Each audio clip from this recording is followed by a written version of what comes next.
Two dates every English school kid knows. 1066, we were invaded by the Normans. 1966, we won the bloody World Cup. You were on the Royal Shakespeare Company. It's actually on stage for a production of Hamlet during the final.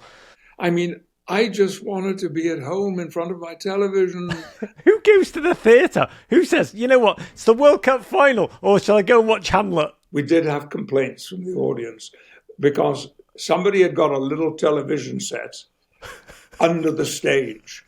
And the moment that anybody was not actually required on stage, down the steps. And this was a stage cruise area, So they had this set up. And there were numerous complaints from the audience about the noise coming out from under the stage. And England has scored! What the hell has that got to be with to be or not to be? Well, it actually has a great deal to do with it, doesn't it? It has everything. It's a joy to welcome a global icon, as talented as he is engaging. Also, the most age-defying, eternally youthful Yorkshireman this side of James Milner. In his 8-decade, continent-spanning career, he's brought depth and humanity to some of theatre's most iconic roles, before moving to our television screens, exploring strange new worlds, seeking out new life, new civilizations, and to order at least 7,000 mugs of tea, Earl Grey, hot, as Captain Jean-Luc Picard. He's since become an essential part of the X-Men universe as Professor Charles Xavier, and is now a New York Times best-selling author thanks to this magnificent new memoir, Making It So. Oh, he's actually the first actual knight we've ever had on Men in Blazers. It's an honour to welcome back Sir Patrick Stewart. Thank you. I am very happy to be back and delighted to be talking with you. And thank you for that introduction. Makes me a little uneasy. I played you down, Sir Patrick. Yeah, it does actually, yes. Yeah, just an ordinary guy. Nothing special. By the way, does everybody call you Sir Patrick now, even your mate? No. Unless they're being funny, of course, which with some of the mates I've got, you would expect that, wouldn't you? No, in fact, on the contrary, I do not require that it's used, unless, of course, they really like saying it, in which case then I'm very happy for them to do it. Patrick, I do want to say to you, I love your book. You were an acclaimed stage actor, and the book tells the story of your career from your first appearance as a 9-year-old in a community pageant and the time you spent working your way through every level of the English theatrical pyramid, a bit like the football pyramid, but with more jazz hands. Part of the book I love. Two dates every English school kid knows. 1066, we were invaded by the Normans. 1966, we won the bloody World Cup. You were on the Royal Shakespeare Company in the summer of 66, actually on stage for a production of Hamlet during the final, when that incredible English side of Gordon Banks, both Bobby Charlton and Bobby Moore, faced West Germany. And this is incredible to me. One of your fellow actors had a radio speaker under his wig on stage, and just before one of your big scenes said, "West Germany have just scored." In your 8 decades of performing, have you ever found a more challenging time on stage? How do you even focus on 14th century Denmark when Wolfgang Weber was equalising? I mean, I just wanted to be at home in front of my television. Who goes to the theatre? Who says, you know what, it's the World Cup final, or shall I go and watch Hamlet?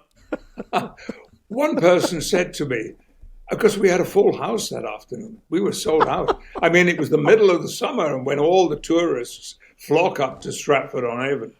And I remember this friend saying to me, what are they doing?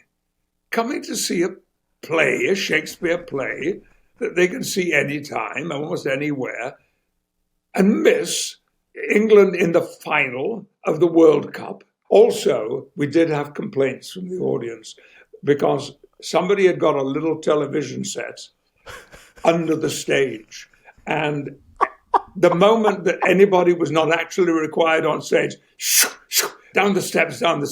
And this was a stage cruise area, So they had this set up. And there were numerous complaints from the audience about the noise coming out from under the stage.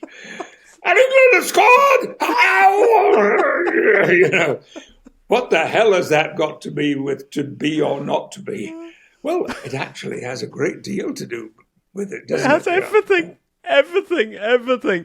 Oh, to be or not to be, you'll never sing that. Back to your book. The story, I mean, we know how it ends, Sir Patrick. It's not over, by the way. Oh, God bless. I was just checking. It hasn't ended yet. We're in the middle game. Yeah. We are in the middle game. You get to a point, I mean, it's incredible, leaving Mirfield with the stubborn belief that you could succeed. And you were 46 years of age. You were between jobs when you were called to Los Angeles to audition for a character whose name was only given to you as, quote, captain. And spoiler alert, you were hired.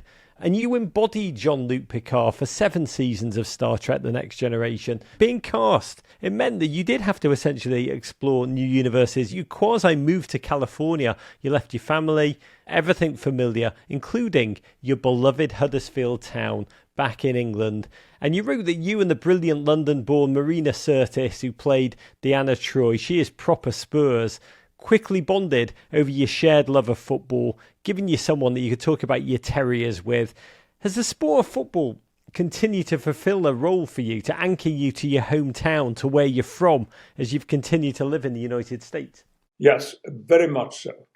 And yet I have to admit, and this is really a pathetic admission, that I have not seen them play live with my own eyes in the ground for 2 years. I mean, if they relied on me to be a spectator, the club would already have closed down and collapsed. But I watch every game. I look forward to these weekends when, they can be a little bit dull, even though this is Hollywood. You were just 7 years old when your uncle took you to your first ever Huddersfield Town match, standing in the home end at Leeds Road, their original ground. When that match ended, did you have any idea that this team would become one of the longest, most defining relationships of your life? And can you put into words what it does mean to you? I had no idea. My friends and I would kick a ball around on what we called to bottom field. That phrase is actually in the first sentence of my book. And then to go and watch a professional team. My uncle Arnold took me and put me on his shoulders and had me there on his shoulders for the entire game and kept pointing things out to me and telling me things. Did you see that? Well, that was, and then there was an explanation that followed it. So those blue and white vertical striped shirts became for me the symbol of soccer, to be lifted as the theatre, certainly as the cinema did, out of my life into a different one. They still are, even though the last few years have been a series of ups and downs. I take them very, very seriously, and they have been very generous to me. And for a time, I was president of the academy of the club, which was a great, great honor and distinction. And it has introduced me to some of the players, some of the producers, some of the coaches and trainers. I meet people here in Los Angeles who are also soccer fans. And they say, I'm sorry, you say, Huddersfield, who's that? And then they say, well, why do you support them? I mean, you're a leading actor. Everybody knows who you are. Why not support Manchester United, Liverpool, Chelsea? Oh, no, don't say Chelsea to me. No. Oh, no, it makes me freak out. But your team, it is a peculiar and wonderful choice. It's a gift you've been given. Huddersfield Town, 115 years old. I've been there. It's a magnificent town, magnificent historic club. You recently stopped by the pub where the club was founded to present a historical marker there. Their last English title was 1925-26. So what do you say when you are asked that question? What is the reward of supporting Huddersfield over a Chelsea or a Manchester City or a Liverpool? Can you put that gift into words, Patrick? I think maybe it's because it is hard for me to feel like a member of Manchester United or Chelsea What is it about Chelsea in particular, Sir Patrick? It's pretty commonplace in the north of England. They're not thought to be a really serious soccer team. They're Londoners, they're West End. And by the way, if I may, when Huddersfield won the first league championships, they'd actually won it 3 times back to back. 23-24, 24-25, 25-26, the original triple. That's correct. They were the first club ever to do that. And then what happened? The next 3 years, Arsenal did the same thing. But we beat Arsenal. We did it before them. And so we have this, well, you're right, more than 100 years old now, legacy of an extraordinary achievement that Huddersfield Town had. It's amazing. What is the point to it? I'm an Everton fan, so I also revel in misery. You've run through 11 managers since 2019, since David Wagner left. I mean, there's been a lot of pain, a lot of trauma. You would never stop watching Huddersfield Town, Patrick, I can just tell. It's not about winning. Can you just put into words for us? You said it's like theatre. You said it's like great cinema. What is the point of watching, of following, of believing? Because I am taken on board when I watch Huddersfield. I feel that I am. Here we are talking about Huddersfield Town Football Club on your television show, sitting here in Hollywood, in Los Angeles. I mean, where's the connection? Well, that's one of the important ones. I'm a Huddersfield Town devoted fan. And yes, there are Sunday mornings or afternoons, or even Monday mornings or afternoons, when I want to rage at them. No. Oh, Lord. Oh, am I wasting my time watching this? I still go on watching because I'm there. I'm part of it. I'm attached to it. You know, a victory for us when we have one can make my month for the next month. Yes, we did that. If we can do that one, I know we can do it again. It makes you feel alive. Even the anger makes you feel alive. Yes, exactly. You embodied Jean-Luc Picard for 7 seasons of Star Trek The Next Generation, 4 films, 30 episodes of the recent Picard series.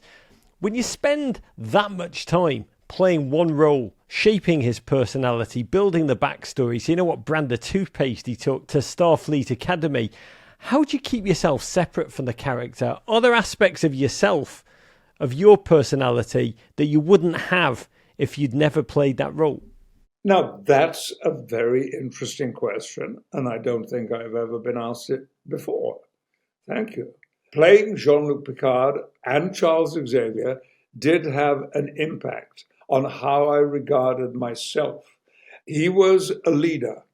He was the captain of the ship and therefore the senior officer, and everybody was under his care and direction. Now, I'd already played on stage kings, princes, prime ministers. Done it all. Playing leaders was something that I was very familiar with. Television was not. I'd done so little of it, and certainly not a series, and certainly not science fiction. But it made me curious. And the experience that I'd had of playing leaders of society and civilizations, and sometimes whole continents almost, and planets even. Why stop there? I felt very, very content. But last question, and back to your book. You've said that if given the opportunity, you'd tell your younger self, if you could go back in time, your advice would be fearless. And one of the book's repeated ideas that I love is that you had, like so many of us, many of listeners will find this hard to believe that Patrick Stewart felt this, but it's true, it comes across loud and clear. You had a fear of failure that you wrestled with, like so many of us, but you came to terms with it. You reframed it as a motivator instead of an inhibitor. Can you just tell us, leave us with this wisdom, how do you do that? Well, it was given to me as a piece of advice by a director who had worked with me several times. And I was at the point where I was moving on from that company he was with to a bigger company. He said to me, "Look, Patrick, you're a good actor. You really are. And I think you could have a great career. But you must understand, you cannot play and have fear at the same time. Fear will undermine you. Fear of failure. Take the risk of failing. Embrace it. Leap on it. And do everything for the best way that you can." Because that advice applies not only to soccer, but almost to everything else that's creative in the world. Take the risk. Do not be afraid. I've got to say, that piece of advice sounds particularly good when it comes out of your mouth, Sir Patrick. This book is full of that kind of wisdom. Sir Patrick, Godspeed to you. God bless you. God bless the Terriers. It's been a great pleasure. Thank you. And thank you for the unusual aspect of this conversation, that at least 50% of it was about soccer and the beloved Huddersfield Town FC. You wouldn't be the man you are without it. No, I wouldn't. I'd be somebody else. Godspeed. Courage. Thank you, and you.